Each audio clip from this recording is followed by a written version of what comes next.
Magandang araw po sa ating mga minamahal na senior at sa lahat ng Pilipinong gustong alagaan ng kanilang kalusugan. Yan, pag-usapan natin ngayon ang isang bagay na madalas nagdudulot ng kalituhan at yung iba hindi alam. Ito na, aalamin natin ang 10 pinakaimportanteng bitamina at mineral na madalas kailanganin ng ating mga senior. Pang-una sa ating listahan, ang Sunshine Vitamin o Vitamin D. Ito po ang number 1 na madalas kulang sa mga senior. Bakit? Dahil ang vitamin D ay nakukuha natin sa sikat ng araw at habang tumatanda, mas bihira na tayong lumabas at magpaaraw. At kahit magpaaraw pa, mas humihina na ang kakayahan ng ating balat na gumawa nito. Para saan ba ang vitamin D? Isipin nyo na ang buto ninyo ay bahay. Ang calcium ang hollow blocks. Ang vitamin D po ang inhinyero o foreman. Siya ang naguutos na dalhin ang calcium papasok sa ating mga buto para maging matibay ito. Kung walang vitamin D, kahit uminom ka pa ng sandamakmak na calcium, hindi ito didikit sa buto. Lumulutang lang ito sa dugo at iniihi lang natin. Kaya para maiwasan ng osteoporosis at mga delikantong bali sa buto, vitamin D ang isa sa pinakaunang dapat ninyong siguraduhin. Pangalawa sa ating listahan, ang pundasyon ng buto, ang calcium. Ito po ang kasosyo ng vitamin D.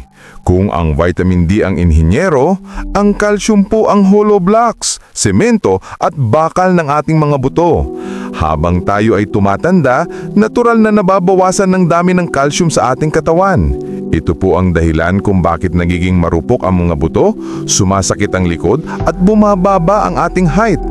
Napaka-critical po na makakuha tayo ng sapat na calcium araw-araw.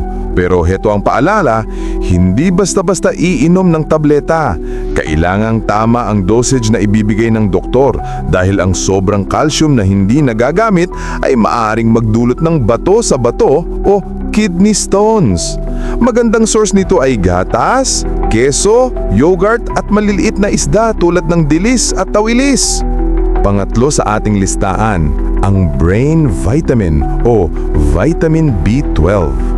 Nararamdaman nyo ba na parang mas madali na kayong makalimot o di kayo may pamamanhid o pins and needles kayong nararamdaman sa inyong kamay at paa?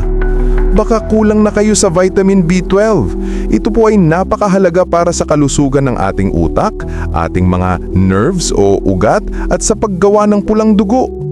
Ang problema sa mga senior, humihina na po ang stomach acid natin at kailangan ng stomach acid para i-unlock ang vitamin B12 mula sa ating kinakain. Kaya kahit kumakain ka pa ng karne, maaaring hindi ito nasisipsip ng iyong katawan. Ito po ang dahilan kung bakit maraming senior ang pinapayuhan na uminom ng vitamin B12 supplement dahil mas madali itong ma-absorb ng katawan. Baka naman po, bilang maliit na tulong nyo na rin po, kahit like lang po dito sa video at subscribe, okay na po. Maraming salamat po. Pang-apat sa ating listahan, ang oil for the engine, ang omega-3 fatty acids. Technically, hindi ito bitamina, pero isa ito sa pinaka-importanting supplement. Kung ang katawan natin ay isang makina, ang omega-3 po ang pinakamagandang klase ng langis. Para saan to? Una, para sa puso. Tumutulong itong pababain ang triglycerides at cholesterol. Pangalawa, para sa utak. Ito po ay pagkain ng ating brain cells na tumutulong para hindi humina ang memorya. At pangatlo, para sa kasukasuan. Ito po ay isang malakas na anti-inflammatory o pampababa ng pamamaga na siyang sanhi ng pananakit sa rayuma at arthritis. Ito parang pangdulas sa mga kinakalawang nating mga kasukasuan. Makukuha ito sa mga isda tulad ng tuna, sardinas at salmon. Pang-5 sa ating listahan, ang relaxation mineral na magnesium. Lagi ka bang pinupulikat? Hirap matulog sa gabi? Laging iritable o kinakabahan? O di kaya may alta presyon at palpitation? baka kulang ka sa magnesium. Ang magnesium po ay kasali sa mahigit 300 proseso sa ating katawan, pero ang pinakatrabaho niya ay mag-relax. Rinirelax niya ang ating mga muscles para iwas pulikat. Rinirelax niya ang ating nervous system para mas mahimbing ang ating tulog, at rinirelax niya ang ating mga ugat para tulungan sa pagpababa ng blood pressure. Napakaraming senior ang kulang sa mineral na ito. Pang-anim sa ating listahan, ang battery ng ating katawan, ang coenzyme Q10 o CoQ10. Ito po ay isang napaka-importanteng antioxidant na gumagawa ng enerhiya sa loob mismo ng ating mga selula o cells, lalo na sa puso. Isipin niyo na ang CoQ10 ay parang maliit na battery pack na nagpapagana sa lahat. Habang tayo ay tumatanda, natural na nababawasan ng dami nito sa ating katawan. At heto ang masamang balita. Kung kayo po ay umiinom ng gamot para sa kolesterol na tinatawag na statins, isa sa mga side effects nito ay ang pagbaba palalo ng inyong CoQ10 levels. Ito ang maaaring dahilan kung bakit nakakaramdam ng pananakit ng muscles ang ibang umiinom ng statins. Ang pag-inom ng CoQ10 supplement ay maaaring makatulong na palitan ito. Pang-7 sa ating listahan, ang pangkalahatang sundalo na vitamin C. Kilalang-kilala na natin ito pero hindi dapat mawala sa listahan. Ang katawan ng senior ay mas madali ng kapitan ng impeksyon. Ang vitamin C pa rin ang ating pangunahing general para sa ating immune system. Mahalaga rin ito para sa mas mabilis na paghilom ng mga sugat na isang problema sa mga may edad, at importante ito para sa kalusugan ng ating balat, ngipin at gilagid. Ito ang isa sa pinakaligtas at pinakamurang bitamina na maaari ninyong inumin araw-araw para sa dagdag proteksyon. Pang-8 sa ating listahan, ang Repairman Mineral na zinc.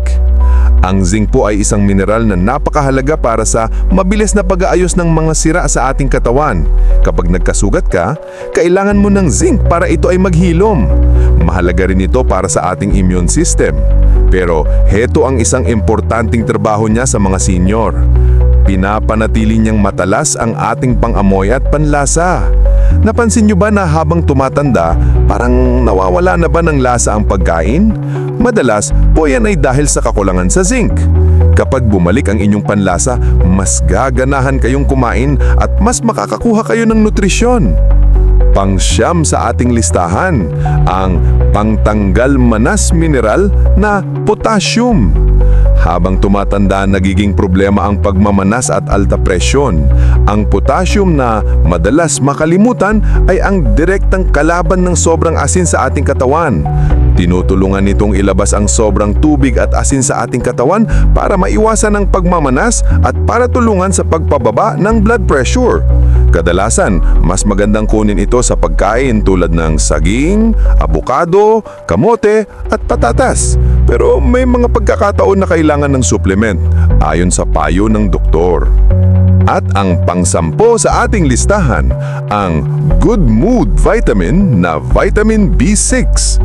Yung pakiramdam na parang laging matamlay o low mood. Ang vitamin B6 po ay napakahalaga sa paggawa ng neurotransmitters sa ating utak tulad ng serotonin na siyang tinatawag na happy hormone. Mahalaga rin ito para sa kalusugan ng ating utak at pag-iwas sa paghina ng memorya. Ito, kasama ng B12, ay isang mahalagang team-up para sa isang matalas at masayang pag-iisip sa ating pagtanda. Yan po, ang listahan na ito ay guide lamang. Ang pinakamahalagang hakbang ay ang makipag-usap sa inyong doktor. Magpa-blood test para malaman kung ano talaga ang kulang sa inyo. Huwag pong basta-basta iinom dahil sinabi lang ng kapitbahay. Salamat po sa inyong panonood at God bless!